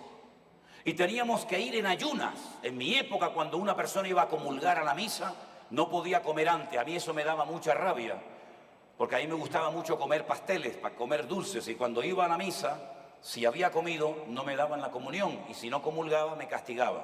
Bueno, aunque no comulgara, también me castigaban. Yo siempre estaba castigado. Pero bueno, sea como sea. La cuestión está en que hemos pasado de un extremo a otro. El católico antaño se preparaba, oraba, se comulgaba previamente, contaba su película, su pecado. Hablando de confesar los pecados. Un día le hice algo al cura que me dio a hacer un sopapo, porque fui y me confesé y me dice, Ave María Purísima, hijo. Y yo le digo, sin pecado concebida, padre. Cuénteme, hijo. Y yo, queriéndome hacer el gracioso, le digo, padre, me confieso de esto, de aquello. Y también me confieso de los pecados que voy a cometer cuando salga de la misa. ¿Cómo dice? ¡Fua! Me soltó un sopapo que me hizo la cabeza así, ¿no? Pero cuando nos convertimos al Señor, La iglesia, aunque sabemos que Cristo no vive en un templo, ¿verdad?, se ha convertido en un centro de relajo. ¿Cuántas veces nuestro hermano Jeremías manda a mantener silencio? Y unos comen por allí, el otro va al baño, el otro sale, el otro entra, y estamos en pleno culto, y yo digo, ¿pero esto qué es? ¿Quién le enseñó a algunos cristianos a comportarse aquí adentro con esa falta de reverencia, de respeto? ¿Verdad? Unos hermanos mandando a que apaguen los teléfonos, uno suena por allí, el otro suena por allá, el otro masticando chicle y tirándolo por no sé qué sitio, el otro que se va al baño y no sé qué. Hermanos queridos, yo creo que tenemos que recuperar un poco la reverencia entre nosotros, porque al fin y al cabo no hemos venido a ver a un hombre. A mí me daría mucha rabia y no vengo más a este país si ustedes simplemente han hecho un esfuerzo económico y se han trasladado de un lugar a otro para venirme a ver a mí. ¿Pero quién soy yo? ¿Quién soy yo para que ustedes me vengan a ver a mí? Yo soy un simple siervo de Jesucristo, nada más que eso. Bueno, si usted le hace ilusión tener una foto, pues vale, perfecto. Pero usted ha vivido perfectamente sin mí toda su vida. Y yo sin usted he vivido y seguiré viviendo perfectamente. Aquí no venimos a ver a un hombre, una estrella, un artista, no sé qué. Cuando me llaman de las emisoras de radio, ¿no? Ay, le vamos a hacer una entrevista. ¿A mí para qué? ¿A mí qué me va a entrevistar? Si mi vida, ¿a usted qué más le da? Lo que está casado, está soltero, tiene hija, tío. ¿A usted qué le importa si yo estoy casado, soltero? ¿A usted qué le interesa mi vida? Aquí de lo que se trata es de reverenciar al Señor. Y para reverenciar al Señor y para honrar a Dios, tiene que haber unos mínimos, queridos hermanos. El apóstol Pablo dijo, lo que tienen que haber hecho ustedes que no han hecho, tal vez por miedo, tal vez por guardar las apariencias, es coger a ese perverso y expulsarlo, echarlo de la iglesia, y si quiere vivir como un inconverso, entréguenselo a Satanás. Eso es lo que dice la Biblia. Satanás, toma, ahí tienes a uno. Y dice la Biblia que cuando Pablo escribió la segunda carta se había entristecido tanto, había sido tan acusada su conciencia, que a Pablo le dijeron, ¿te acuerdas aquel fornicario de Corinto que había pecado y iba a la iglesia como si nada? Dice, se ha arrepentido, se ha humillado. Y Pablo dice, es que ese era el objetivo.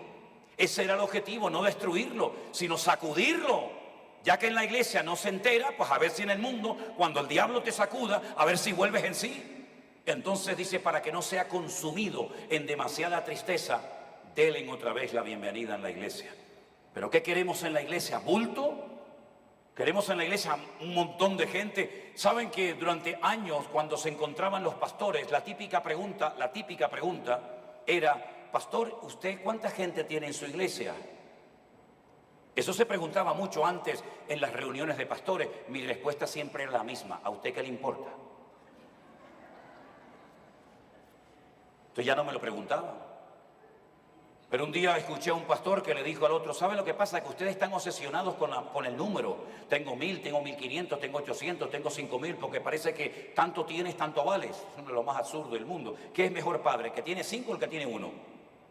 ¿Quién es mejor madre, el que tiene 10 hijos o el que tiene 3? ¿Le da más caché, le da más categoría a mi ministerio decir tengo 50 y usted que tiene 1000? ¿Le da más categoría a eso? Es más difícil ser pastor de 50 fiel toda la vida que ser pastor de 1000 donde le sobra de todo, querido. Y no es lo mismo predicar en un país abierto como este, que hasta la policía te dice, sí, pastor, buenos días, pastor, que ir, por ejemplo, a España, que aquellos picar piedras, y donde decir pastor es decir, este es un imbécil, este no merece ni el buenos días. ¿Se da cuenta? Entonces, mi querido hermano, ese pastor le dijo, es que ustedes están obsesionados con contar y contar las ovejas, y yo lo que hago es que las peso. Porque usted puede tener 1000 enfermas, y yo puedo tener 40, pero gorditas, sanas y robustas. Y eso es lo que está, yo creo, buscando el Señor desde aquellos días de la pandemia. Elevar el nivel de santidad y de compromiso en el cuerpo de Cristo. Darnos cuenta de que nosotros no podemos ir a un culto como antes íbamos a misa para cumplir. Ya cumplí, ya fui. Si me preguntan si fuiste al culto, diré que sí. Pero hermanos queridos, nuestra vida no puede ser de culto en culto. Nuestra vida tiene que ser una vida de comunión diaria y permanente con el Señor. Los corintios tenían todos los dones. Era una iglesia muy grande, una iglesia, digamos, que impactaría mucho a cualquiera de nosotros al llegar allí. Pero el problema es que no habían madurado, no habían crecido. Y yo creo que en la vida hay un tiempo para todo. No le podemos exigir a un niño de 8 años lo mismo que se le puede exigir a un hombre de 20, a una mujer, a una persona de 30 o de 40, evidentemente. Pero yo creo que ya el Señor nos ha hablado tanto, tanto, tanto, y nos ha enseñado tantas lecciones que no podemos seguir cometiendo los mismos errores. Tenemos que madurar, ya es hora de que crezcamos. Le decía el autor de la carta a los hebreos, después de tanto tiempo, hermano, de tantos años, todavía tenéis necesidad de leche y no de alimento sólido. Y le hablaba de los rudimentos, le hablaba de las cosas básicas y elementales del Evangelio. Pablo dice, yo era niño y hablaba como un niño, lógicamente, y pensaba como un niño, y juzgaba como un niño. Mas cuando ya fui hombre, dejé lo que era de niño. Tenemos que superar cosas que a muchos cristianos los han hundido. Esa llamada que nunca llegó, ese saludo que nunca se dio, esa visita que nunca se dio. ¿Y qué? ¿Y qué, hermano? ¿Piensan ustedes que los años que nos quedan de vida van a ser más fáciles que los que ya hemos vivido? No sé si algunos de nosotros moriremos como mártires, no lo sé. Pero solamente sé una cosa, si es verdad lo que la Biblia profetiza, que la maldad va a ir en aumento y que el que quiera vivir piadosamente de una manera u otra recibirá persecución, no podemos soportar las pruebas y las dificultades y el fuego que viene sobre el mundo con un cristianismo de poca oración, de poco compromiso, de poca seriedad, de poca santidad en el Señor, de poco conocimiento bíblico. ¿Por qué fue tan exitoso en su día el pastor online? Por el poco conocimiento bíblico de la iglesia. Porque si la gente leyera más la Biblia, que no la leían ni la estudiaban, si el pueblo de Dios fuera más culto a la hora de penetrar en las verdades profundas de la palabra de Dios, programas como el pastor online no tendrían ninguna razón de ser. Pero la gente preguntaba cosas tremendas, que yo decía, Dios mío, pero esta gente no lee la Biblia. Porque si leyéramos la Biblia, nuestro crecimiento y nuestra madurez espiritual se notaría a la hora de educar a nuestros hijos, a la hora de emprender un negocio, a la hora de comportarme en una iglesia, a la hora de decir esto no es de Dios, aunque lo diga un pastor, un apóstol, un reverendo o un profeta, me da igual. Pero al no leer la Biblia, al distanciarnos, al separarnos de la palabra de Dios, cuántas falsas doctrinas y cuántas falsas enseñanzas han entrado en la iglesia y a veces la gente no dice nada, se callan. Nunca olvidaré cuando una vez en Milán, en la ciudad de Milán, en Italia, después de un culto se me acercaron unos hermanos que venían de visita de otra iglesia y me dicen, pastor, ¿podemos hablar contigo y contarte algo? Bueno, dígame. Dice, mire, es que queremos preguntarle a usted qué opina de esto que vimos el domingo pasado en nuestra iglesia. El pastor subió al púlpito y dijo, hermanos, el Espíritu de Dios ha puesto en mi corazón hoy que haga lo siguiente.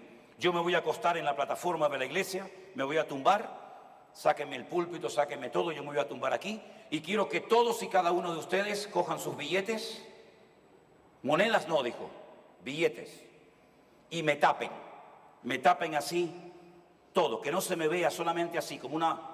No sé si era gordito o flaco, no lo sé. Si era gordito, peor todavía, había que echar más billetes, ¿no? Quiero que me tapen todo con billetes y que no se me vea nada. Y me dice, ¿usted qué opina de eso, pastor? Y le digo una pregunta, ¿usted pasó? ¿Usted pasó y le puso billetes encima? Y me dice, sí. Digo, entonces usted es peor que él. Usted es peor que él. Porque usted sabe que está mal, pero como un borrego fue allí, lo cubrió de dinero y ahora viene aquí a hablar mal de él cuando usted no fue capaz de decirle a él en la cara lo que me está contando a mí. Así que usted es peor, le dije a él y a ella, usted es peor que el pastor. Y si usted actúa haciendo algo malo, usted es copartícipe de ese desorden y de ese pecado. Una pregunta les dije. ¿Ustedes tienen algún cargo en la iglesia? Y me dice, sí, pastor, yo soy líder de... ¿Y usted? Sí, yo soy líder de no sé qué. Digo, claro, eso es lo que pasa. Que no quieren perder la silla, no quieren perder el trono, no quieren perder el cargo, porque en vez de carga por las almas, lo que quieren es un cargo, que no tiene nada que ver una cosa con otra. Así que por querer mantener un cargo y un prestigio y no sé qué, son capaces de apoyar cosas antibíblicas y de locos con tal de mantener la silla. ¿Se parecen a los de la calle? ¿O no? Que se agarran a la silla y no hay quien los saque ni a palos. Pues ustedes son exactamente igual. Y si ustedes siguen ahí, ustedes no tienen ninguna excusa, porque saben que el que sabe hacer lo bueno y no lo hace, está pecando. Durante 2000 años se ha enfatizado que no hay que pecar, y hemos creído que por no pecar, por no hacer cosas que hacíamos antes, ya está. Pero cuidado, porque hay dos formas de pecar: por acción o por omisión, por activa o por pasiva, o por cometer pecados directamente o por no hacer lo bueno cuando tenía que haberlo hecho. Así es que mi consejo es: salga corriendo ahora mismo de ese manicomio, salga corriendo de esa iglesia. Y no la volví a ver más. Cuando volví después de unos meses a esa iglesia donde yo estaba haciendo cultos especiales, me los encontré a los dos. Y me dijeron: pastor, ya no vamos a ese lugar. Llamé al pastor y le dije: ¿conoces el testimonio de estos hermanos? Sí. Y me dice: pero durante un año le hemos dicho que aquí oír, ver y callar, y aquí no van a hacer nada, aquí empiezan de cero. Y lo han aceptado. Digo: pues entonces, bendito sea el Señor. Hermanos queridos, hay tanto niño malcriado en las iglesias hoy en día. ¿Qué dice el libro de Proverbios? El niño consentido avergonzará a su padre y a su madre. ¿Sí o no? No quiera que el niño sea educadito, respetuoso, que diga buenos días, que diga buenas tardes, que dé las gracias. No espere que el salvaje diga eso si usted no lo ha enseñado. Instruye al niño en su camino para que no sea un niño consentido y malcriado. Y en el sentido espiritual, nosotros también tenemos que ser tratados e instruidos por el Señor. ¿Saben que a veces nos ha tocado como pastores decirle a ciertas y a determinadas personas cosas que nunca nadie se atrevió a decirles? No es agradable, pero necesitamos ser corregidos y enseñados, mis queridos hermanos. Y yo quiero recordarles a ustedes que ese hermoso salmo, que yo no sé por qué los americanos siempre lo leen en los funerales: el Señor es mi pastor y nada me falta. En todas las películas americanas siempre está el reverendo leyendo el Salmo 23. Y yo digo: con lo bonito que es el Salmo, hay que esperar a leérselo cuando está muerto. Y léeselo cuando está vivo, ¿no? Hay una parte del Salmo que dice que nuestro Dios tiene vara y tiene cayado. Tu vara y tu cayado me infunden aliento. ¿Cuántos dicen amén? El cayado es como un bastón gigante que cuando la oveja sale del camino se le pone en el cuello a la oveja así y se le mete otra vez al redil.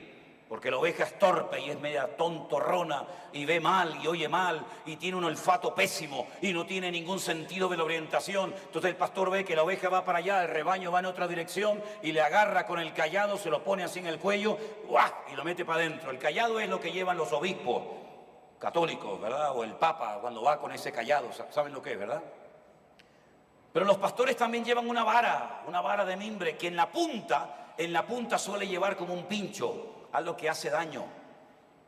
La vara generalmente se utiliza para diferenciar a la noche cuando se cuentan las ovejas, por si acaso se ha camuflado un lobo. Cuando le dan con esa punta en el lomo a la oveja no rechista, la oveja es tontorrona, la oveja es buena, es noble y entra. Pero como el lobo de Israel es muy parecido, casi igual por arriba a una oveja, lo que hace es que cuando le das así, el lobo levanta la cabeza y se te tira a morder. ¿Te das cuenta? Por eso pincha un poco a una persona, pínchalo. A ver si es oveja o es lobo. Iba a traer una vara, pero se me olvidó. La vara, ¿para qué es? Para el lobo. Pero hay momentos que la oveja le haces así con el cayado y no responde, no obedece, es rebelde, es testaruda, es cabezona. Y entonces el pastor dirá: así, no me haces caso. Agarra la vara y le da un varazo a la oveja y la oveja responde y se mete en el redil. Pero se han dado casos de ovejas que ni con el cayado ni con la vara responden. Y entonces el pastor no le queda más remedio que partirle la pata. la perni quebrada, de la cual habla la Biblia. Y le pone una tablita, le pone un palito, y la oveja va toda la vida. Nunca olvidará que fue una oveja rebelde. Ese es nuestro Dios, el Dios que nos puede tratar con el cayado, con la vara, o nos quiebra el orgullo, que Él lo sabe hacer perfectamente. Le dijo el Señor a Pablo: no me sigas pidiendo que te quite el aguijón, porque no te lo voy a quitar. No es que no tuviera fe, no es que estuviera en pecado, es que no te lo puedo quitar. Yo te estoy haciendo un favor con el aguijón que te he mandado a tu vida, Pablo. Porque el mismo Pablo escribe a los Corintios que para que la grandeza de las revelaciones y de las visiones que he tenido no me enaltezca sobremanera, el Señor envió un aguijón en mi carne. Así que fue un favor que el Señor le mandara un aguijón, que no sabemos exactamente en lo que consistía, pero era algo que le bajaba el ego, le bajaba el orgullo. Y hay momentos en los que Dios tiene que bajarnos el ego y el orgullo a todos, ¿o no? Bueno, aquí en Guatemala no, porque se están en un nivel que no tenemos nosotros en Europa. Pero ¿saben qué? He viajado por medio mundo y en todas partes hay orgullo, en todas partes hay corrupción, en todas partes hay celos y envidias y contiendas, pero en todas partes lo bueno es que nuestro Dios es el mismo ayer, hoy y por los siglos, y Él quiere lo mejor para tu vida y para mi vida. Aleluya. Bendito sea Dios.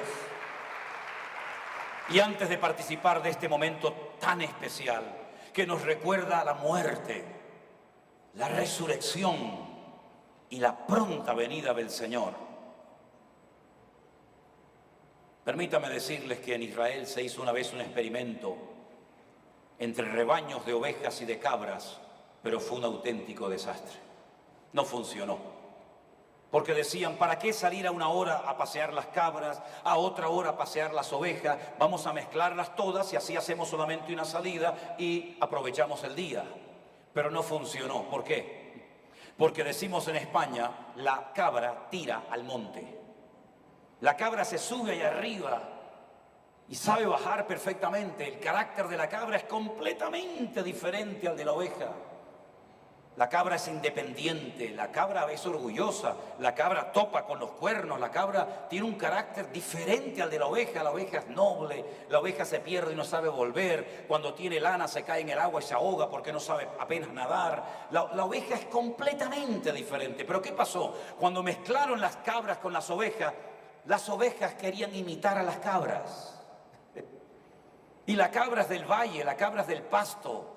Pero las ovejas comenzaron a trepar y comenzaron a subir a las montañas y se mataban, se caían, se partían las piernas, se despeñaban porque no estaban preparadas para ese tipo de vida.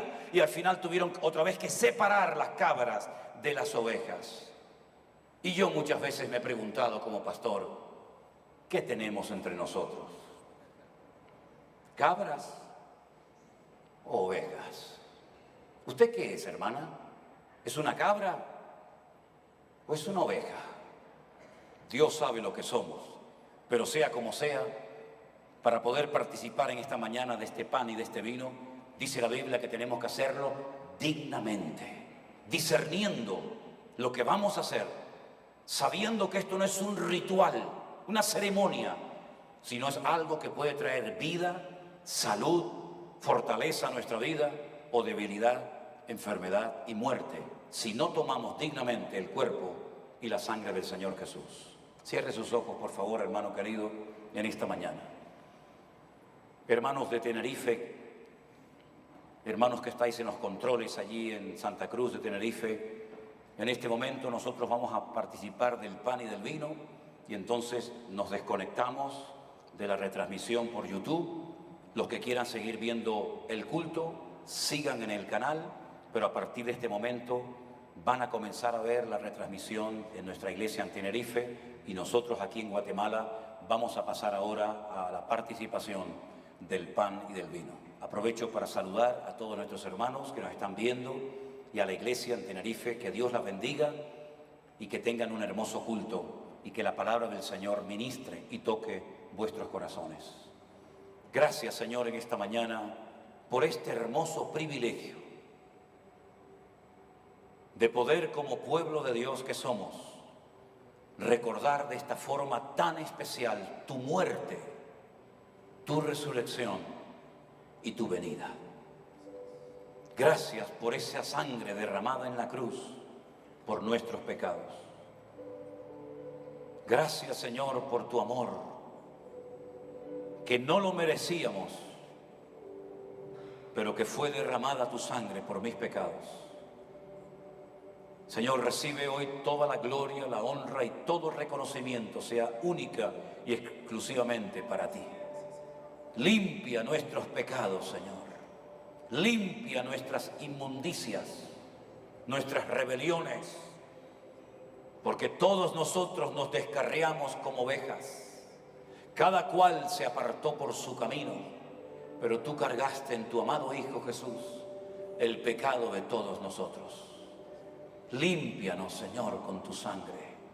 Si hubiera entre nosotros en esta mañana alguna persona que nunca ha recibido, ha invitado a Cristo el Señor Jesús a su corazón, yo le invito, querido amigo y hermano, que usted lo haga en este momento, que usted le pida perdón a Dios de todos los pecados que usted sabe que ha cometido, que no haya nada ni nadie que le separe de la presencia de Dios, que usted pueda hoy salir de este salón limpio, perdonado, transformado por el poder de Dios.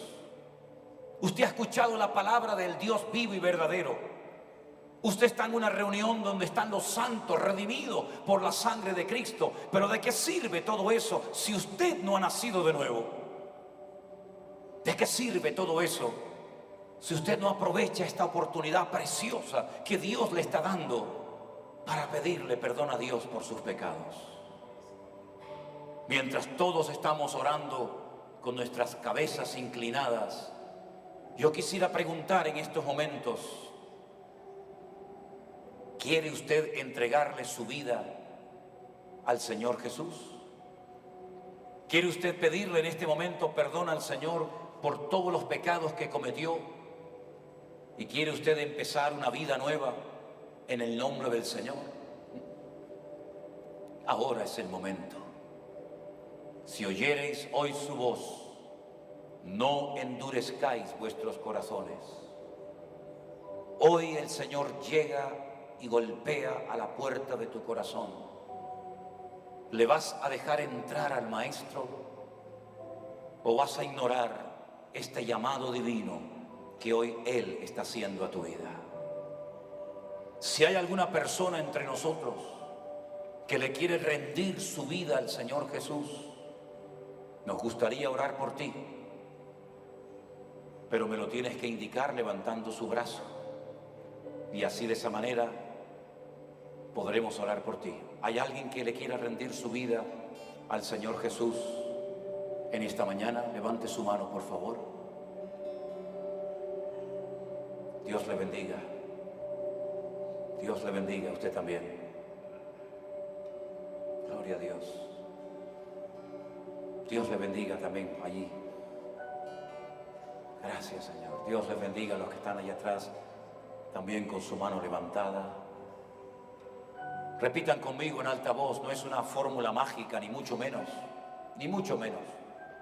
Es simplemente una forma sencilla de guiarle en una oración para que usted pueda a partir de hoy iniciar, comenzar una vida nueva en Cristo Jesús.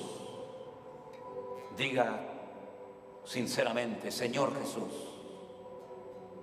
en esta mañana, en este lugar, tú has tocado mi corazón. Yo te quiero pedir perdón, Señor, por haber pecado contra ti. Límpiame con tu sangre, cambia mi vida, entra a mi corazón, Señor. Quiero ser un hijo tuyo a partir de hoy. Dejo atrás la vieja vida y acepto, confieso que el Señor Jesucristo será mi Señor y mi Salvador todos los días de mi vida. Te lo pido, Señor, con toda mi alma, en el nombre de Jesús. Amén y amén. Gracias, Señor Jesús. Los que levantan